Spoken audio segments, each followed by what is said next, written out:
What up, Pittsburgh Steelers fans? The Steelers have picked Troy Fautanu. If you're a Steelers fan out there, you kind of got to be living under a rock not to avert it. But you may not be familiar with the prospect. I brought in two gentlemen, one super familiar to most of you all, somewhat. Some of you might be familiar with the other gentleman. First guy I'm going to bring in, Shannon White, my co-host on the Steelers Global Perspective each week. We've done a heap of shows in the last 7 days. Really excited to be reacting to the pick with you live, Shannon. And we're bringing in someone that's known to some of our Steelers subs out there, someone that knows football, someone that watches a lot of tape, has always got an interesting bit of analysis for you. I know he really was like the pick as well for Troy Fautanu. I'm going to bring in Geoffrey Benedict. GB, welcome to Steelers Touchdown Under on our own channel. So excited to have you here. It's good to be back, man. It's been a long time. That's it. Well, I'm going to hand it both over to you. Shannon, you can have first right of reply. What did you think about the Steelers picking Troy Fautanu? Falaga was off the board. Mitchell was on the board. Barton was on the board. JPJ, too, was also on the board, who a lot of Steelers fans out there really liked. What did you think when the Steelers went out and picked Troy Fautanu?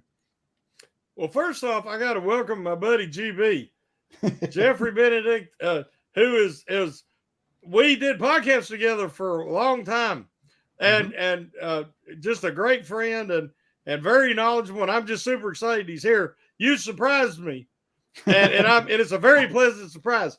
Speaking of surprises, I was shocked when it was Fautanu, because I thought you got Graham Barton and you got Troy Fautanu, and they are both 5-position versatile offensive linemen. Yep. And I love Fautanu's feet. He has the smoothest footwork of any lineman in this draft. I love how fluid he is and how well he moves and his competitive nature. I was very high on him. I thought he would be gone before 20. And then they said this past week that his knee, I think it was his left knee, was red flagged. Now, that can mean that they think that there's a little bit of early arthritis or that there's a little bit of loose structure there. It doesn't mean that it's going to shorten his career. It's just a possibility. So if the Steelers doctor signed off on it, I have no problem with it. I actually had him ranked higher than Graham Barton until that knee injury, the red flag. Yeah. And I dropped him a little bit down the board to the late 20s. So I'm thrilled. I love the kid. I love his attitude. He is great insurance in that he can play all these 5 positions. The Steelers are saying, just like they did with Barton, he might can play center if need be. But I think his future, just like I think with Barton, is at guard. Yep. And I think both of them can be Pro Bowl level guards. So you got a guy with no character concerns, excellent athlete, excellent mobility. He fits what the Steelers want to do. I do the grading the pick articles. So I've already started on the articles, and my son said, "What grade are you going to give this?" And I said, it would have been an A+ prior to the red flag. Yeah. Now I'm going to have to give it an A, also based on what was left on the board. Because, I was high on Quinyon Mitchell and Terrion Arnold, 2 cornerbacks I was really high on.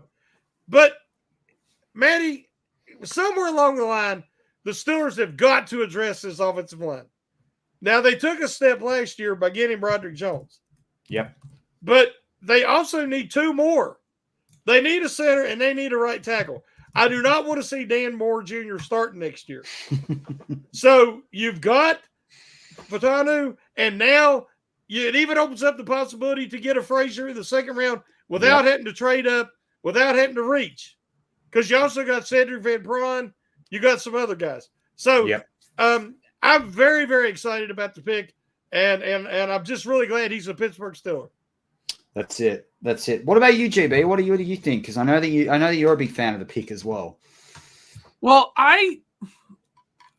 to me, this is a story of Andy Weidel, right? Yes. And just what an influence he has had on this draft. First time the Steelers have ever taken offensive linemen in back-to-back years. Yep. And what a reversal on Kevin Colbert's tenure for the Steelers to really focus not just on linemen, but on offensive tackle, a position that has been quite a while since it's been drafted in the first round. So to me, it's kind of that story. And when you look at this guy specifically, one of the things that Andy Weidel loves to talk about is not judging players by what people say they're bad at, but what their strengths are.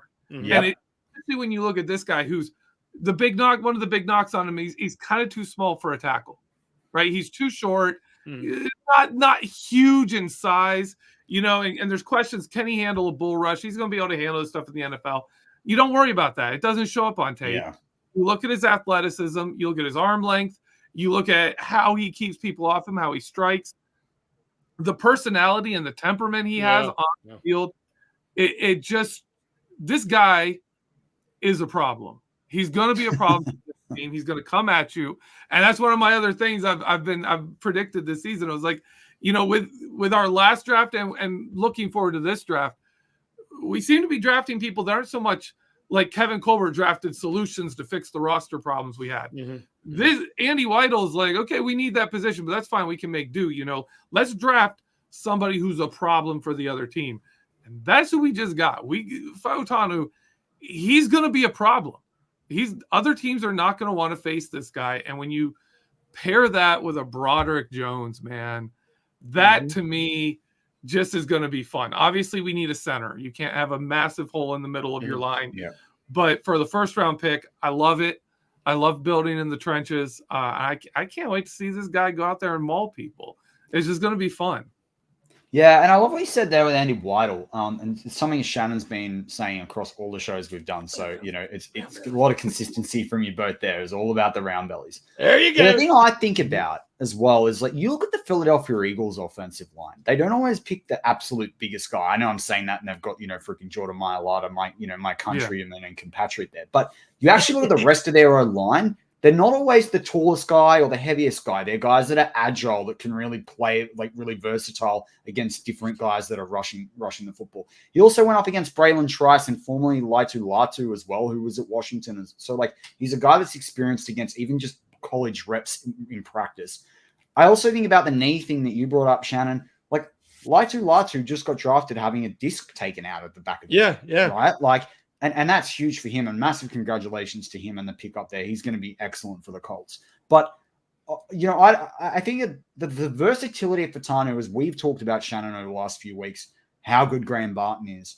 But Fautanu actually fits equally a need at this tackle spot. I do agree with you. I think over time he could be a guard if it doesn't work out at tackle. But it's not a wasted pick, because this guy is going to work out somewhere on the offensive line. It's just a matter of him finding where that groove is. But certainly in year one, you will hope that this is the right tackle solution. Mike Tomlin and Omar Khan were asked about it in the press conference. They were asked, where's he playing? They've just said listed him at tackle. I mentioned to you guys off air that he's only played 2 snaps at right tackle previously. There's a lot of guys that come out of college at playing left tackle and they go slot straight in at right tackle. So I'm not deeply, deeply concerned about this. But I do think that this is a guy with the agility. We just talked about it there with Andy Weidel. Rhett Lewis, when he was on Move the Sticks with Bucky Brooks and General Jeremiah, said there's an argument with Fautanu to drafting him as like a blocking tight end. He's that agile, right? Minimum, he can be the best swing tackle in the entire NFL. That's worthy of a first round draft pick just in that, right? So I do like the pick. I do wonder if Fuaga had been on the board, would he have been the guy? But that's if, buts, whats, maybes, and he would have required a trade up like Broderick last year, and either teams weren't listening or the Steelers couldn't do it. There was one of my NFL sources did say the Saints were actively listening to picks, to teams looking to trade up. You got to wonder if the Steelers are in the mix. We've tried to trade with New Orleans reportedly before. You do kind of wonder that. But regardless, this is the guy that's with the Pittsburgh Steelers. He's a day one starter, and that's what we need out of these draft picks, and we need them at holes. There's a hole at right tackle, right? And he's a guy that could possibly play center. That was projected quite late in terms of the draft process, but really good arms for his height. I don't necessarily have an issue with the height and weight. I think that's an agile tackle. He's pretty much the size of Broderick Jones minus 5, 10 pounds. We all know an offensive lineman can put 5 or 10 pounds on when they come to the NFL. So, for me, where do you want to see them go in round 2? Obviously, center and Frazier, Shannon. I can predict that from you straight out. But you know me too well. Oh, I did too many shows with it. No, but both things are good things. But they've also got the two third round draft picks as well. What are your predictions for day 2? Do they try and get 2, second round draft picks? Do they just go and get center? Like, there's some cornerbacks starting to come off the board. There's been a lot of wide receivers taken. How do you see it playing out? And I'm going to go to you first, Geoffrey. I'm gonna go against a lot of what a lot of people think the Steelers are going for. I don't think cornerback's a big deal. I really don't think it is. The people who wanted a cornerback there, I was like, Dante Jackson's going to be a fine cornerback too in our system. Yes. We give a lot of help to our number 2 corner if they need it. Joey Porter Jr. already showed last year he doesn't need a lot of help. Just Sean Elliott can play in the slot, there's an option there to get somebody, and I expect them to add a cornerback somewhere, but it's not a priority to me. I'm going to be a little more controversial and say, I don't think wide receiver is a priority. Yeah. I've talked about it before. Andy Weidel, most of his not Andy Weidel, Arthur Smith, most of his wide receiver 2s. He's hurt. Yep. Don't put up big stats. Yep. Yeah. And it's bigger deal for tight ends. The number 1 tight end, the number 2 tight end, they're going to put up bigger stats. They're going to put bigger stats than most offenses. Wide receiver number 2 isn't as big a deal. To me, it's center, it's defensive line. Yeah. There's some other options there. You could see linebacker. I don't want to pigeonhole them into anywhere because I think they have built a situation where they do have holes, they can live with them. Like if we do have to bring back a Mason Cole or another guy of that level to be our center, they'll live with it. Connor Williams is still out there. Like, he's not ready to start the season, but he's a good center. There's plenty of guys you can live with, and if that's their weakest point on the center line, that's fine. The problem is if you've got Dan Moore and Mason Cole, you're giving up pressure from the edge, and your quarterback can't step up. No. That's when you have problems. If you have one weak spot on your offensive line, you can be okay, even if it's center, as long as they can snap the ball well. For second round, really for me, center, obviously, because if you can upgrade that, I'm always for the trenches, always for defensive line. So I'm not going to surprise anyone there. But I think it's kind of open. I think there's an openness there where they're going to sit put. I don't think they need to trade up and make a move to get the position they need, because I don't think there really is that kind of desperation there. Yeah, and I kind of agree with you on the cornerback point as well, because there's actually it's such a deep corner class. Like, there's heaps of guys in the 3rd round that are going to be there. I think there's going to be a run on defensive linemen coming up very quickly. There will be a run on the last few tackles as well. Fautanu is a lot better than a Morgan or a Patrick Paul or a Tyler Guyton. Oh, yeah. God forbid if we'd gotten a Tyler Guyton, man, I would have been livid. I think the Steelers have let things fall to them. I can't help but think, from my own personal perspective, and then I'll hand it to you, Shannon, what you think's happening on day 2. I still feel Michael Hall Jr. is going to be a Pittsburgh Steeler. I think drafting a guy at 20 out of Ohio State with what he does, like, it doesn't always start on the stat sheet, but that's not how the Steelers pick players. Mike Tomlin wants guys that can create pressure without just putting stats on the stat sheet. Michael Hall Jr. just feels like a Cam Hayward successor, and you pair him alongside Benton, and wowee, do we have some interior defensive linemen? I'd be interesting to hear your take on him as well, Geoffrey, just given I know your thoughts about a guy like Christian Barmore, over at the Patriots. But Shannon, what do you think about day 2 based on the Fautanu pick in round 1? Well, obviously, as you already said, I would love to see Zach Frazier, but I think there's a lot of interest in Frazier, and without he won't be there. Another guy that I really like, and I know GB would, is Brandon Fisk out of Florida State, defensive tackle. He's my favorite out of this class. But again, I think he'll probably go before 40. That early second round is a lot of these guys are going to be gone. But by taking Fautanu, as I said, you have insurance, and there's guys that you can target that in that second round, a Frazier, a Fisk. one of the receivers. See, me and GB mentioned it. We've talked about it so many times. Arthur Smith, the wide receiver 2, 40 some catches, 500 yards, 2 touchdowns. I mean, if it's George Pickens, he's going to lose his mind. If you bring in a top guy to challenge Pickens, that's why I was saying these guys like McCarkley, Pearsall, McCorley, even Leggett, these guys, you bring them in, they're a rookie, they're going to have to ease their way in. It won't be the problem that if you bring in one of these free agents or trade for a guy. Yeah, like a Ayuk or exactly. So, it's going to be interesting. There's guys that the Steelers are wanting that I think are great fits, but are they going to be there? Without, Con he hasn't done anything today, but he might move up tomorrow. We just don't know. That's it. I mean, look, there's a lot of comment going on in the live chat right now around Dan Moore Jr. I think we all think that upgrade.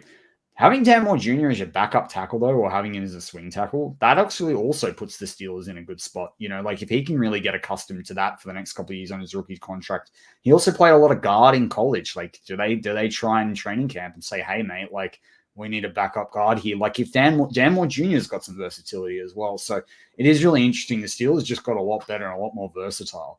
Interestingly, though, as well, while we've been talking, Kansas City traded up. I don't know if you guys saw this, and swapped out with the Bills. I don't know the full compensation, but they swapped their first-round draft picks.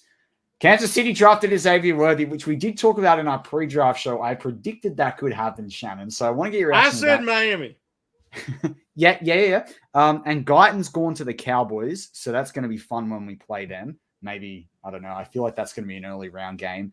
And the Ravens have just taken Nate Wiggins, which is an interesting pick for them because he's a smaller cornerback than what you'd usually think that the Ravens would take. Yeah. I'm going to throw it out to you both. What are your reactions to some of that?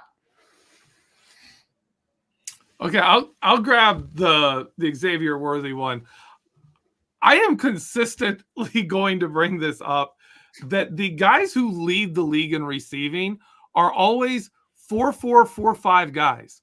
Yep. Guys who run 4.5 tend to be the guys at the top of the league. And these guys that run 4.3s and subbed all that stuff don't. Mm-hmm. They don't show up in the top 10 very often. And the one who does, Tyreek Hill, crazy enough, wasn't a wide receiver in college. He was a running back. Yeah. And there's a lot of these guys come up with this massive speed, but in college, they could use their speed and just get away from people. In the NFL, the minute, imagine this guy lining up across from Joey Porter Jr. He's not going to get a release. He's not going to get space to run. He's not going to get a chance to accelerate. He's going to have to get off of Joey Porter Jr. first. And most of these guys cannot do that. That's the same problem Calvin Austin Jr. has. If you just stay with him, he can't get off of you, right? Totally. Whereas if you take a guy like Juju Smith-Schuster, didn't have that speed. Juju Smith-Schuster could be physical with you, create just enough space, and be open for a pass. That's why he put up the stats he did. Antonio Brown was a fighter.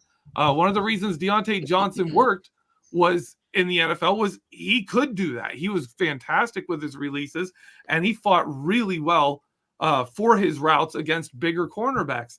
Very few wide receivers who put up these kind of speed numbers can do that. So I'm always it's Andy Reid's offense. He'll find a way to get this guy touches. He'll find a way to get him involved. But all these really super fast receivers, I take them with a grain of salt, and I'm like, we'll see what they do. People get excited about them, but all that speed usually doesn't translate to production. I see it a bit like it's a bit like modern warfare. It's like the drone that distracts you while the ballistic missile comes flying in Kelsey or one of their other, or Rashid Rice, right? I mean, look, I am a Longhorns fan. Xavier Worthy, is a good prospect, but round one, man, I don't see it. While you got the floor, GB though, I want to ask you, Michael Hall Jr. What are your thoughts on Michael Hall Jr.? There's a lot, including him, of interesting defensive tackles in this class. And one of the most interesting things is so few of them are the typical Steelers size. Yes. That they We've go been talking for. a lot about that. Yeah. And at the same time, I just talked like with this pick of the tackle, Fautanu, with Andy Weidel, you've got a guy who doesn't subscribe at all to the size, weight, arm length, like height, weight, arm length kind of guys. He doesn't do that. So while I like a lot of these defensive tackles, I like a lot of the defensive tackles in this year's class. You've got a lot of guys who are that stout, mauler type of defensive lineman.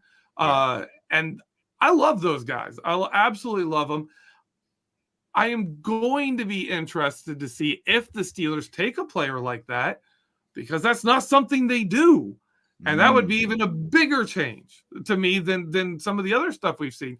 That would be a big, big turn if they go and get a guy who could be Cam Hayward's replacement, who's like 6'3" or shorter. You know, that's a big deal. I do like Hall. He's one of them.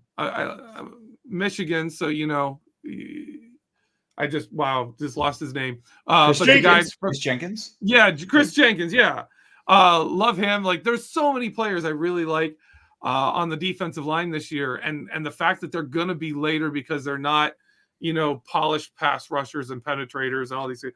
They're just kind of those maulers. Yeah. There's so many of them that I have to think the Steelers are getting one at some point. And they can wait. They can wait and grab one and at a good time. We'll see how it works out for them. But yeah, I am very interested to see how that progresses and if they take a player who doesn't fit their normal sizes. Yeah, 100%. It's like, it's how do they balance those, I guess, archetypes and prototypes versus getting guys that can just play football and make an impact on the field and show up on tape. Shannon, I got two for you. I want to react to that comment about inside linebacker and getting Queen some youth, because you and I have both been really high on, you know, I've been high on Colson as my top linebacker throughout the whole thing. But first, I want to hear your thoughts on Nate Wiggins to Baltimore. That's a very quick, twitchy, really interesting corner. Lacks a bit of size and weight, though. Like, what do you think about that pick? Because obviously we've got to play him twice a year, and, you know, this is going to be a new offense from the Steelers. Yeah, but it's going to be a heavy package. Yeah. So I would throw at him. I'd run at him. I would welcome him to the NFL at 175 pounds. I love it. I love it. Darnell Washington straight up the middle, smack him in the slot. Right? I'm just saying, yeah, that was why he was down farther on my list of cornerbacks, just because he's thin, naked build, and excellent cover corner. But in the AFC North, you got to do both. I just hope they short throw it to. I've been on about this for basically since Ben's last year, but they got to get Najee Harris in the short passing game and just run him 240-pound to 70-pound weight difference at Nate Wiggins. Yeah. Nate Wiggins will bounce off him like a ping pong ball. But yeah, I want to move into linebacker. Did you see them addressing this on day 2, or do you think it's an early day 3 move? I wanted to mention one thing. That when JB was talking about Xavier Worthy. Yep. To me, this reminds me. Oh, breaking news for you. Ricky Pearsall is off the board. Now, this is a guy that can play. Ricky Pearsall is off the board. So to the San Francisco 49ers. Oh, to San Francisco. He's out there, but that means Keon Coleman might slip, although he might be the pick here for Buffalo. I need Keon Coleman to be picked here to make a little bit of money from a bet that I had. But, what do you think about that? I'll let you finish your reaction to Worthy, but Pearsall in round 1, he's a productive player, but good for him, man. Like, round 1's big move. Yeah, I thought he was going round 2, but he's a really good route runner in good hands. So, but what I was going to say about Worthy is we've talked about it so often about the guys run between 4.45 and 4.55 are the guys that's putting up the massive numbers, but to me, this is like the Chiefs saying, we shouldn't have let Hill go, so now we're going to get another super fast guy. And it's kind of like, okay, AB lost his ever-loving mind. We'll draft Deontay Johnson because he reminds us of AB. And so I think that's what the Chiefs are getting is a poor man's Tyreek Hill. in Worthy. He's not going to be Tyreek Hill, I don't believe. But as far as the linebacker, I'm a huge Peyton Willis fan. Oh, Wilson Peyton fan. Wilson, yeah. And he reminds me of Chad Brown. I mean, he could play. Chad Brown played middle. He played outside. He could do it all. He was so athletic, taller, super fast. And that's who Peyton Wilson reminds me of. If he was there in that second, you know who I'm wanting. Yeah. But what if he ain't there? Wilson, I mean, what an upgrade. Oh, yeah. I mean, you'd have an incredible athletic tandem with him and Queen in the interior. Now, I would rather focus in the third round to even fourth round on the middle linebacker or inside linebacker. And we like Colson, but I'm telling you, Trotter has really grown on me since I watched some clips of him, and they were talking about his explosiveness right before contact. So I went back and I watched it, and it's true. I mean, a lot of guys come up, they break down, they prepare to tackle, and then they absorb the impact and wrap up. If you watch him, he wraps up, but he explodes into it. It's like he's like Bruce Lee's 1-inch punch. I mean, he waits till the impact's almost there, and then he never goes backwards. He always goes through. It's like push behind the target. He goes through the target. So I think that he's a little bit, Trotter is underrated, and he might be there in that third round, maybe even the third round pick. That would be great value. So while we were talking, the Carolina Panthers traded with the Buffalo Bills. I don't know the compensation. Actually, it is. It's pick 32 and 200 for pick 33 and 141. So that's good for Buffalo. This could be a center if it's not a wide receiver. So I might have just gone. They might have just picked it because there is starting to be a run on wide receiver. But that would mean that a player that I've been saying all draft process pretty much, that Jackson Powers-Johnson is not a first-round pick, doesn't go in the first round. That means Zach Frazier's starting to fall back a bit, which is a good thing for the Pittsburgh Steelers. So this is an interesting move right here coming in live right now. Yeah, if somebody said they thought it was Leggett. It could be. We don't know yet. He's from South Carolina, so he wouldn't have to go very far. That's what and they do that. They have picked those types of players before. Yeah. It is I funny. just saw it say it's Leggett. Yeah, and like Portner says, the Eagles might pick Trotter. He does fit kind of their bill, more of like a bit of a lighter linebacker. GB, you are a big Michigan fan. I've been really high on Junior Colson the whole time. Shannon can attest to that. Can you imagine him in a Steelers defense? I love it because you can get cheaper for the next 4 years with him and Patrick Queen there, and then you've got Holcomb and Landon Roberts as like your number 3 guy over time. But do you think it would be worth the Steelers investing a third-round pick on Junior Colson, and what impact would that give to their defense? Oh, I like it. I like the versatility there. I do like the pairing and just getting younger. I mean, if we knew Cole Holcomb was coming back, if we knew he was going to stay healthy, I'd be like, no, there's no point in doing that. But true. We had so many injuries at inside linebacker last year. You could add any number of players to that room, and I'd be like, no, that makes sense. That's a good move. I'd love it. I'd love it as a Michigan guy. I am wary of Michigan players that aren't on the defensive or offensive line because those two units were so strong that everyone behind them looked better. But with that caveat, I'm a fan of his. I did want to address, you talked about Ricky Pearsall going to the San Francisco 49ers. That guy's a fast route runner, like polished route runner. And great route runner. The San Francisco 49ers don't use a ton of wide receivers for heavy targets. So for me, it sounds very much like Brandon Ayuk is on the table, very strongly on the table for a trade, even with the first round being done. I thought that I 100% agree with that take, and I'm glad you pulled that out of the live chat. I wondered whether Ayuk was going to the Bills. As soon as I saw Diggs leaving, I wondered whether Ayuk goes to the Bills and fits what they do, particularly with the 2 tight end sets. They've got the running back position, moving now.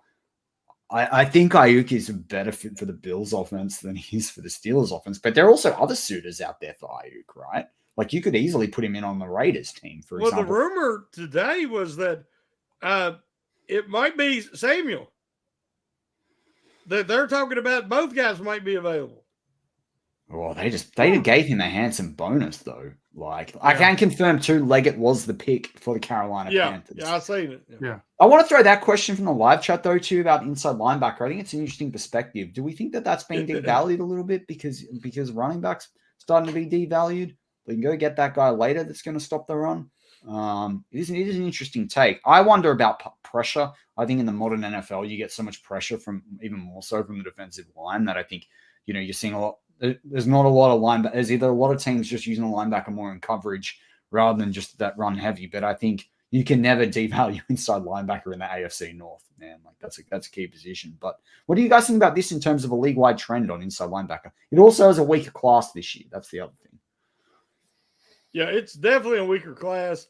All the sub-package football now, you'll see multiple safeties.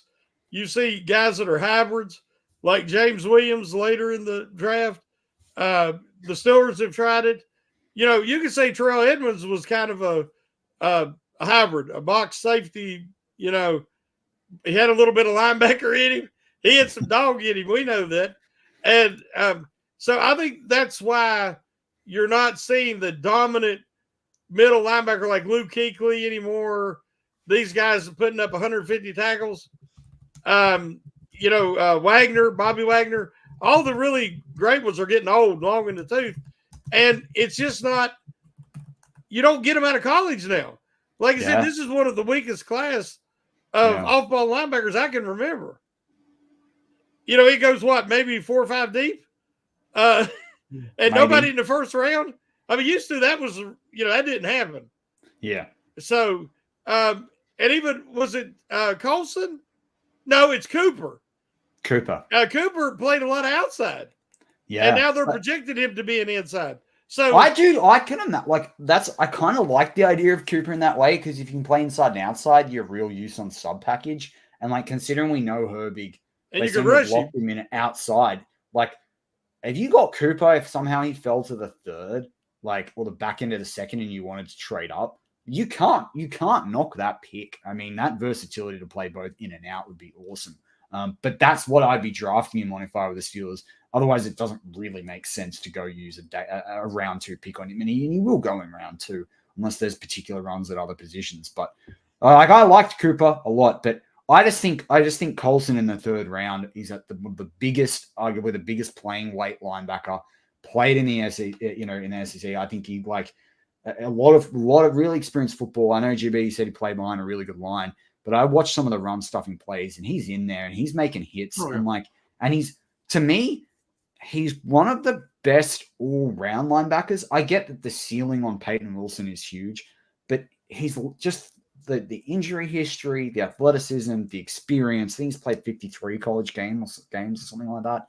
I just think that's what you want. Like I said it a couple of days ago when Shannon and I did a show with Big G, a big round by round prospect show. You pick Colson and you walk away with a guy that could be a starter or one of the best depth pieces in the NFL, like at linebacker. So I think he's just a lock in my mind.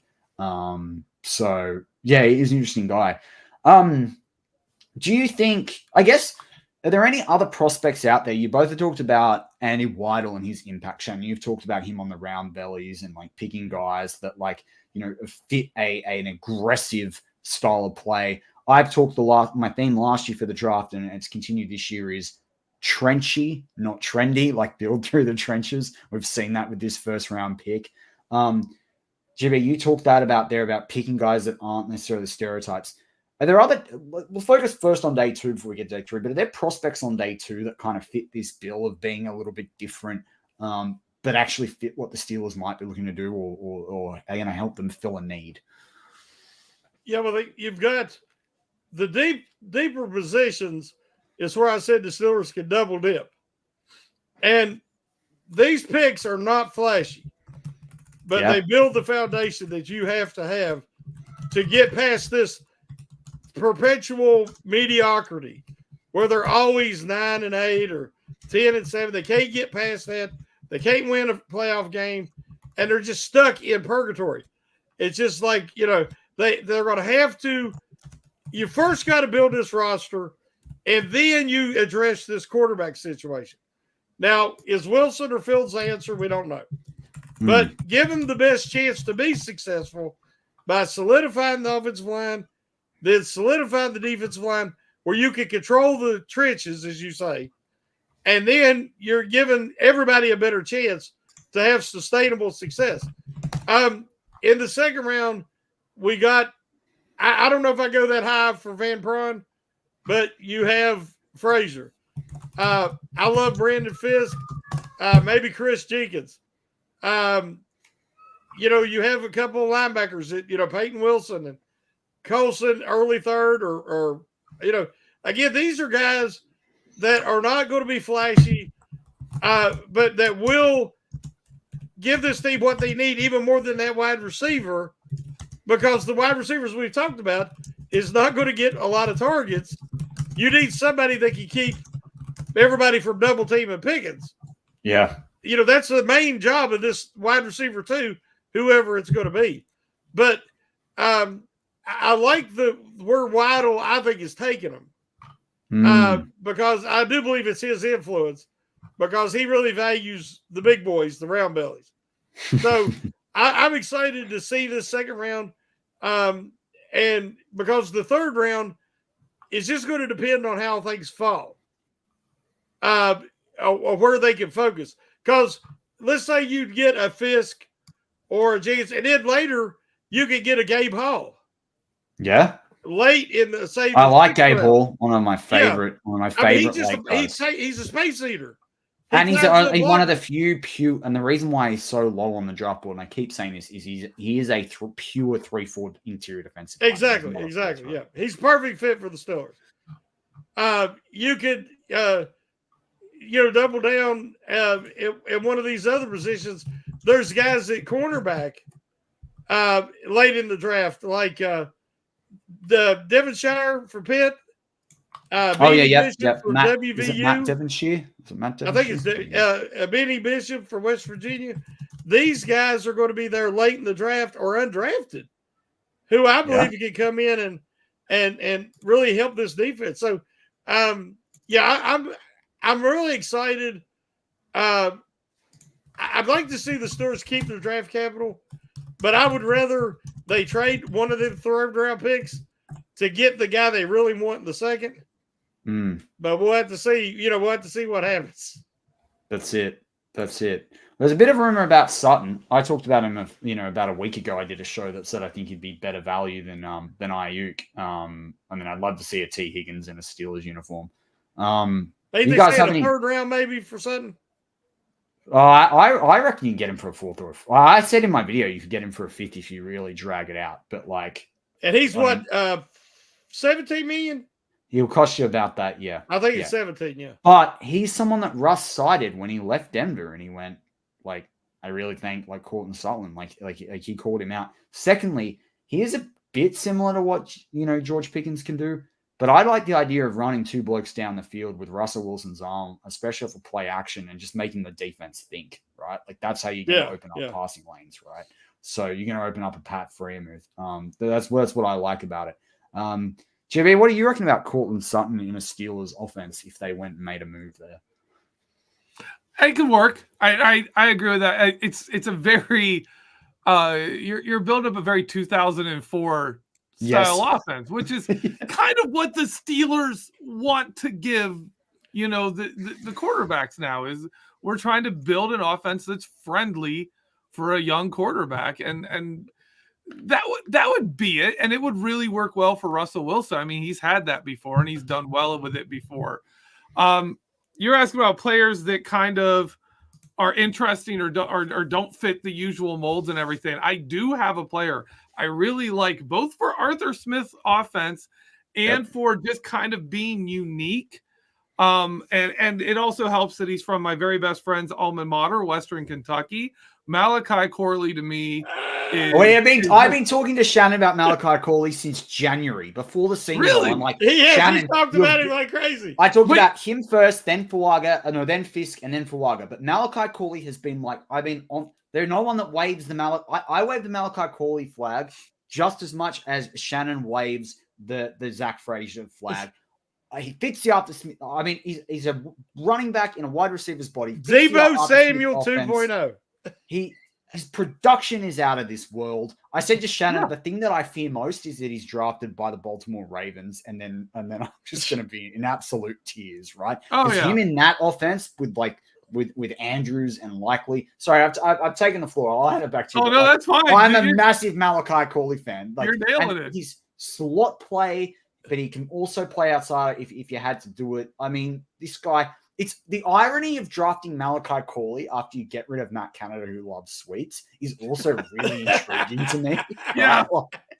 Right. Yep. But imagine you put him on the field with Jalen Warren, and you can play Najee in like a fullback role if you want to, but take Najee out of the mix. You put him on the field with Warren blocking as well and Calvin Austin just to mix it up. You don't know where they would go you got to do like a double reverse sweep at that point. Or you put him on the field with like two quarterbacks in Russ and Justin Fields. Like the things you can do with Corley, like he would just open up. Like if they picked him at 51, they traded up to get him in round 2, which they might have to given the run on wide receivers that's happened. I mean, I take him every day. But I want someone else's analysis. What do you think of Corley?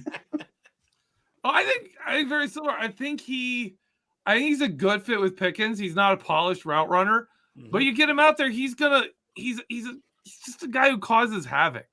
You know, he's a guy who just messes with the other team. I adore that. You don't need someone who's running like polished deep routes. Yeah. You know, he can go out there and be a decoy. He can go out there and run around. And if the play breaks down, stuff like that, you've got a good offensive line. You can make stuff happen. We know how much this offense is run crossers. Arthur Smith loves running crossers too. Runs them much better. Corley on play action is good. I think he's a great fit, and he's a lot of fun to watch. You watch his film, man. I love to see Yak yards. Yeah. Yak yards, baby, all day with him. Catch the ball. Like, yeah, he's got drop problems, but, you know, like we lived with drop problems with receivers before.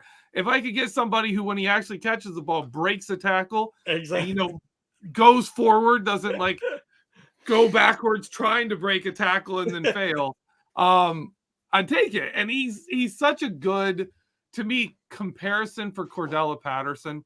Oh, if yeah. You take him and you put him with Cordella Patterson, you just be like, hey, buddy, like, look at this guy. This guy will teach you how to, like, make it in the NFL as this hybrid running back, wide receiver kind of play. I think it's such a great fit. Well, I have him saved as a bookmark. I really do like if they drafted him, like his jersey is on its way down under, right? But like this is a bloke that like literally averages, despite playing all this time in the slot and being a short passing threat, 11.6 yards over his course of his college career. He's got 29 TDs, and he only had 11 targets in his first year, in college football. So it's not like he's had 4 years of production. It's like 3 years of production. The guy, we even talk about drop rate. His drop percentage is 4.8% over the course of his college career. Like he has had some drops at key moments. Yeah. But he's had 13 drops in his whole entire college career, and he's played over 1,434 snaps. And a lot of catches in traffic too. His average quarterback rating is a 110 when you throw to him, right? I'm like, this guy's a Pittsburgh. Like, I mean, look, I have him right now in my Madden team. I'm season 2026. I know that means nothing in the real world, but I just won a Super Bowl thanks to throwing 2 down the slot TDs to him. And I just sat there last night playing, and I'm like, please be a Pittsburgh Steeler on day 2. Hey, Matty, I got to ask GB. One of the guys I really love, later, I want to see your opinion. His brother plays in the NFL. He's a really good running back named Christian McCaffrey. His younger brother, Luke McCaffrey, plays at Rice. And if man, I watch him, and we was talking about Ricky Pearsall. Mm-hmm. Man, McCaffrey runs great routes too. Mm-hmm. To me, he's not as talented athletically, but he's a tough player, and he's a battler, and I think he runs really good routes and has solid hands. Have you watched him at all? I have. My thought watching him, and this is terrible, is he is what Ryan Switzer wanted to be. Right? Like yes, I liked that. Yeah. He's bigger. He is, but like he's like Ryan Switzer with a turbocharger, not like the slower football man. Yeah, like you've got that effort, you've got that, but Ryan Switzer could never put it on the field.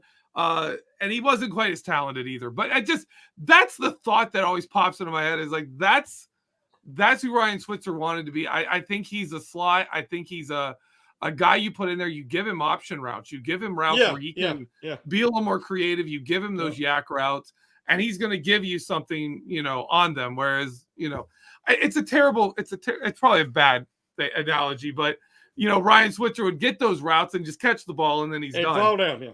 But Luke McCaffrey that's the usage you want in my opinion, with him. Yeah. But he's going to do a lot more with it. He's going to give you good stuff with it. I'm a fan, absolutely a fan of those kind of players.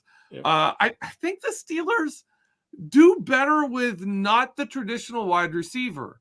I just think they do. Like you take a Hines Ward, you take even George Pickens. They're not the guys everyone else does well with, right? And we do well with them. Would you take Johnny Wilson out of Florida then at 6 foot? Super Saiyan Ryan Switzer. That's it. That is exactly it. It. What do you think about Cooper DeJean? I want to ask you both. Cooper DeJean, I didn't raise him when we started talking about cornerbacks because I see him as the best defensive back overall in the draft so far. He didn't get drafted in the first round, man. This feels like a bit. Now, I had a high second round grade on him. I still thought someone would go and get him with a fifth-year option. It's very Joey Porter Jr. 2.0, but then you also think about the versatility of him with Dante Jackson in the Steelers secondary. Like, it's not just skipping Quinion and Terran Arnold and missing out on an offensive lineman. Cooper DeJean in the second is a hard name to say. I know you want to say no, Shannon, but like I know we need the center. But I'm just saying you could use future draft capital. No, it ain't that. It's not that. I've told you before. He's a safety. When he's matched up with quicker receivers, he's getting burned. He lets them get behind him and he gets burned. It ain't that he ain't fast. It's just he's a natural safety and he likes to see the play in front of him. That he's very dangerous then. I think his best position is safety, and I told you he would fall out of the first. He will be a second-round pick. Yeah. Because I think other teams view him as a safety. But I mean, even then, like the Steelers and the way they play sub-package, the way the idea of playing three safeties, I'd much prefer to be lining Cooper DeJean up than I would, DeMonte Casey, to be honest. Like, I just think the size and the speed and the versatility. But that's just me. I have one big problem with Cooper DeJean to the Steelers, and that is I think he is a poor man's Minkah Fitzpatrick in the way that there's not a clear fit for him.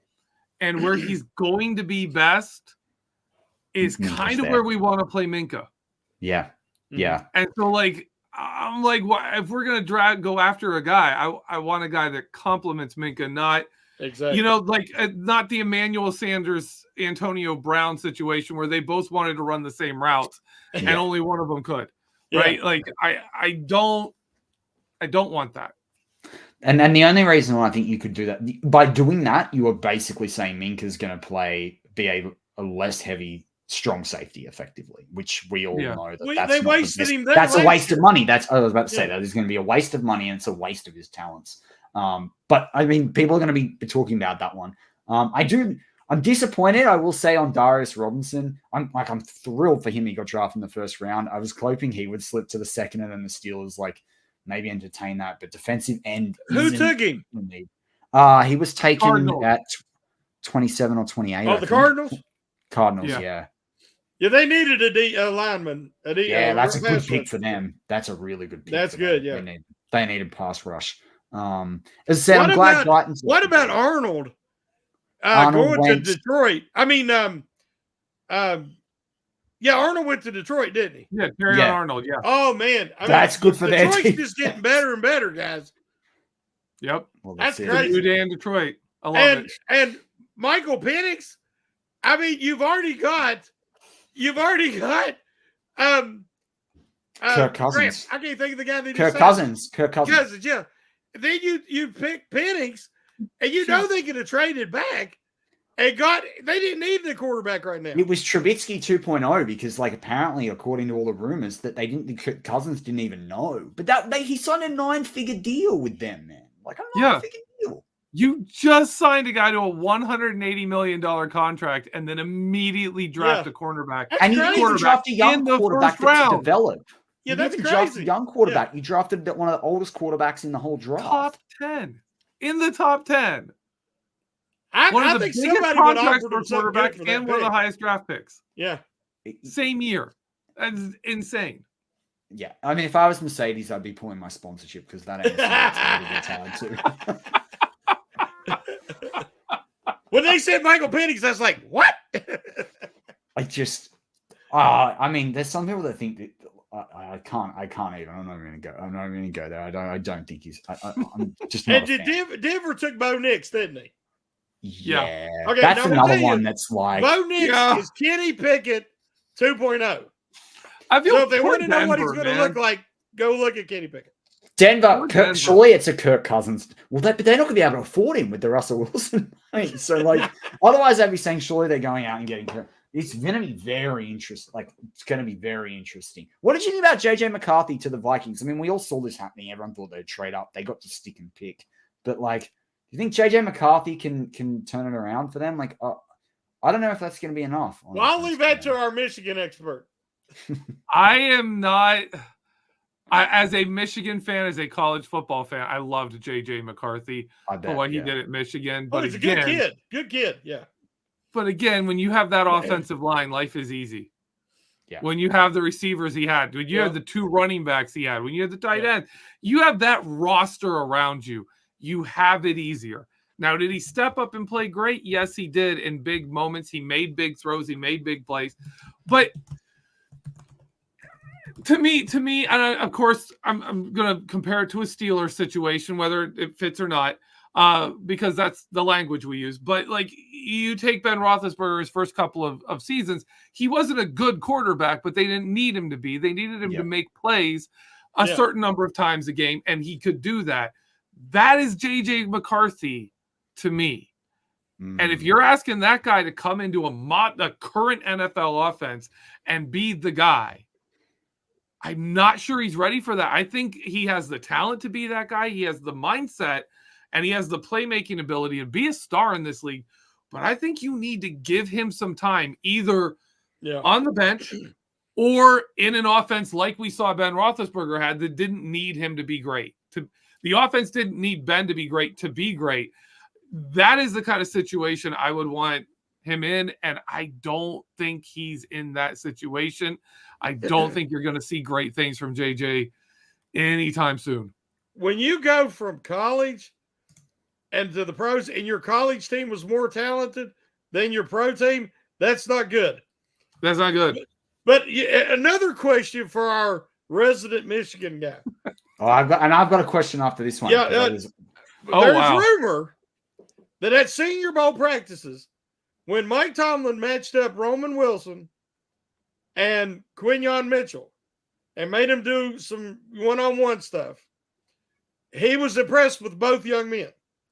The rumor that I heard was that he sees a lot of AB in Roman Wilson in his short area ability to get open.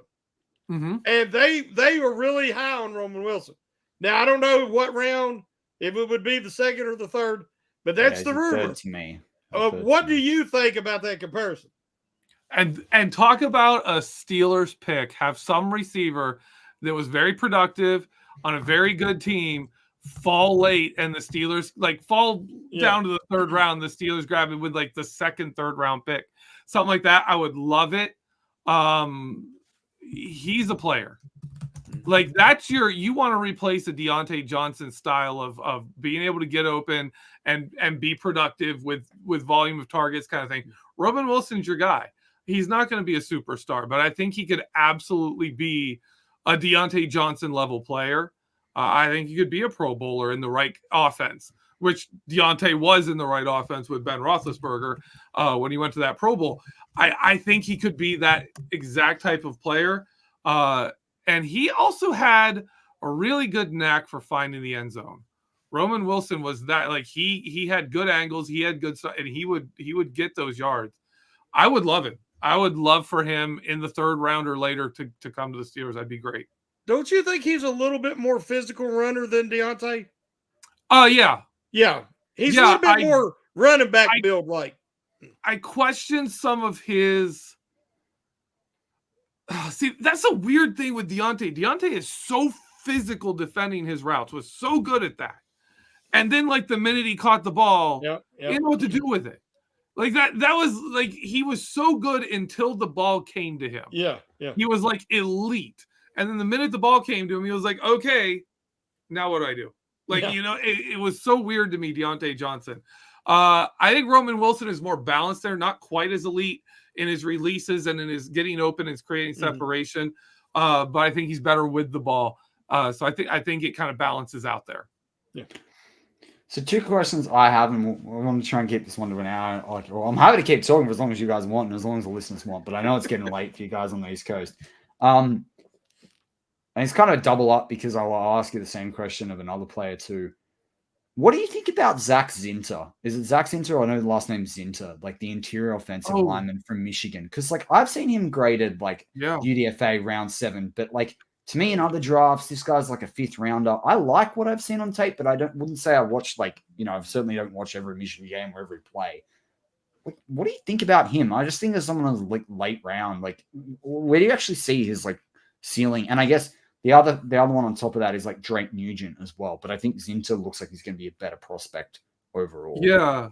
Zinter is something else to me. Like watching. I don't know where he would have tested. I don't know where where his athleticism. That's what I mean. I don't know how well he's recovered from his injury. What stood out to me was not just how efficient and how well he played and how efficient he was, but the blow to the entire offensive line when he went out. That's how they had to rally. Like, you could tell it was like a Marquise Pouncey going down. Like, that kind of leadership. Marquise Pouncey obviously added elite athleticism and incredible talent to that. But you have that level of leadership with Zinter, and he was the best offensive lineman on a very, very good offensive line. I don't know where the measurables are. I don't know. I don't really know how well he would translate to different schemes, because in Michigan, he often wasn't doing the most complex things. It was just kind of like, there's guys in front of you, move them, and the line did it. But I'm a fan. I think he's a guy that's going to be in the NFL. I just have no clue where he goes. Like, if someone took him in the 3rd round, I wouldn't be surprised. If he's a UDFA, I wouldn't be surprised. Either way, I think that guy has a career in the NFL if his health allows it. I mean, he got a 4th round grade from Lance Erline. He's got a 6.24. If you look at that sort of grading, that makes him an eventual starter. I just love when I see him on tape. You look at Blake Corum's big runs and he's on the field and his jersey's sitting there behind there. And I said this to Shannon the other day on one of our other shows. Like, it's a big thing in a lot of sports, but particularly in NFL, and the same thing when you look at the rugby sports. When someone makes a big play, you got to look at the jerseys in and around the ball. Are they doing something good, which is why that's happening, or are they doing something bad, which is why that's happening, right? And it's why I really like Christian Jones out of Texas being a Longhorns fan, because when they have big games and they make big runs, Christian Jones is in there, or he's stopping a really good defensive lineman when Quinn Ewers was throwing the football down the field, right? And I just see that with Zach Zinter. Like, he's just someone that always, every time I'm watching Michigan, somehow my eyes aren't on McCarthy or one of the wide receivers on Corum. I just find myself locked on Zinter, right? If you're looking at the offensive line, you're looking in the right spot. Like, if it's Michigan and you're looking at the offensive line, it's where you should be. But I mean, his weight's interesting. Like, the combine, they've got him tested right now on his NFL draft profile: 33.5-inch arm length, 6'6" height, 309 pounds, hands 9 3/8. Good size. They have in comparison as Graham Glasgow. He's having a decent career enough.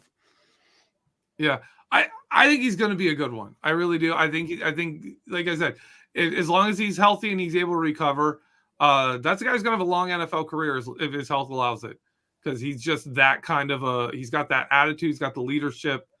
You're going to hear, that's the kind of guy you're going to hear lots of good things about, whether he's playing well or not. Was it just the ACL? I think so. I think that's what I seen. I seen before his injury, like you said, he was getting 4th round grades. So I started paying attention to him, and then he got hurt, and then he started hearing undrafted. And I'm like, I mean, a lot of guys hurt their leg and they still get drafted. You know, I was shocked that if you get him. It said he broke his fibula and his tibia. Yeah, that's right. That's the one. Tibula. So it wasn't today. Yeah. No, with tibia and fibula, you can come back. Tibia and fibula, yeah. But you can come back from that. I prefer that. I always prefer bone than soft tissue. Having broken a stack of bones and having done soft tissue, I'd much rather break a bone. But he could be a great steal, late value, undrafted guy. Because he has the look of a guy who's a solid pro for a few years. Yeah, 100%. As we wrap it up, anything else you guys wanted to cover? Any insights you wanted to give? Any hot takes, hot tips for days 2 and day 3, especially you, GB, because I know we've only got you for day 1. So I'm gonna throw it out to you both. But anything that, and also anything Steel fans should keep in mind. I mean, we only picked. It's funny. I was saying this to my wife earlier. Like, I enjoy day 1. But I kind of prefer day 2 and day 3. I feel like we only get like a small taste of what's coming. It's like you walk into a kitchen and you can smell the food cooking. You're like, oh man, that's going to be good. But you don't actually get to taste the meal. Like, I'm kind of more keen for day 2 and day 3. We're going to be doing live shows on the channel, of course, for everyone out there. If you're not a sub, think about hitting that sub button. Then you're going to get the notifications for those going live throughout all of round 1 and all of day 2 and all of day 3. But yeah, guys, anything that Steel fans should keep in mind, any prospects to think about on days 2 and day 3, anything else you wanted to share? I would one of my big ones is on day 3, edge rusher. Steelers are going to get one. 4 straight years, Andy Weidl's team, where he's been running the draft for 4 years. The last 3 years he was in Philly, and last year with us. 4 straight seasons he has taken an edge rusher on day 3. So expect that to continue. Grayson or Gabriel Murphy, depending on what side, he's got a different name out of UCLA, but I really like Javon Solomon out of Troy. That is a freaking player, that guy right there. Big production. So there's 2 prospects to fit that insight. That's a good insight, GB. I like that. What about you, Shan? Well, I was just sitting there thinking about finishing up this grading the pick article, and I'm going to be on here and doing podcasts and having to step away and write an article and then come back and then step away and write. So, but I enjoy doing it. But I tell you, I've had a blast today. I'm excited about Fautanu. And I just think that he just gives them a lot of insurance and keeps the rest of the draft open to take best player available, which is, Jimmy said, Waddle doesn't so much focus on filling a need as he wants to bring in a threat, wants to bring in a weapon, somebody that's going to influence the Steelers moving forward. And, and everything's open. Everything's still on the table. So I'm really excited about day 2. I love it. Well, with that, we're going to wrap up this live show, but I really want to thank for a really active live chat. You guys made it. You make it worth it. Yes. I'd love to thank GB for coming on. We'll have to have you on when, I know that you've got a lot going on, but we'd love to have you on again. Shannon and I do our Steelers Global Perspective, each and every week. So there's always an opportunity here, particularly after we've had a chance to see some of these guys, dive down deep into their tape and all that sort of stuff. But I'm so thankful. I miss you, buddy. Yeah. I'm glad I could bring you on together. Oh, it was great. I was glad I could come. It's been fun. Awesome. And thank you everyone listening to our pre-draft show as well. We've also done a quick fire clip on Fautanu. I've run through some of his stats and that sort of stuff. So you can go check that out as well on the channel. We're going to have reaction videos to all the picks. We've got day 2, day 3 coming up. lot of Steelers content, and we're only building on the channel. But yeah, if you haven't hit that sub button, please hit that sub button. It helps us out. We're on a race to 500. That was our goal for the end of the draft weekend. And hit that like button if you like what it is. If you're listening to this on replay, still comment. We try and respond to every single comment. And Shannon is definitely my partner in crime on that. The amount of comments that I reply to or go to reply to when he's beaten me to it, it's quite amazing. We love the threads. We love talking. We love hearing different perspectives. And the other thing too, if you're enjoying the content, Afton's brought it up that that her mom will be jealous that she got to watch Geoffrey, but tell a Steelers friend, whether it's a family member or a friend, about the channel as well. Like, we're always wanting to open ourselves up to new people. But that's all the plugs I'm going to give for today. Have a good evening, everyone. As always, go Steelers.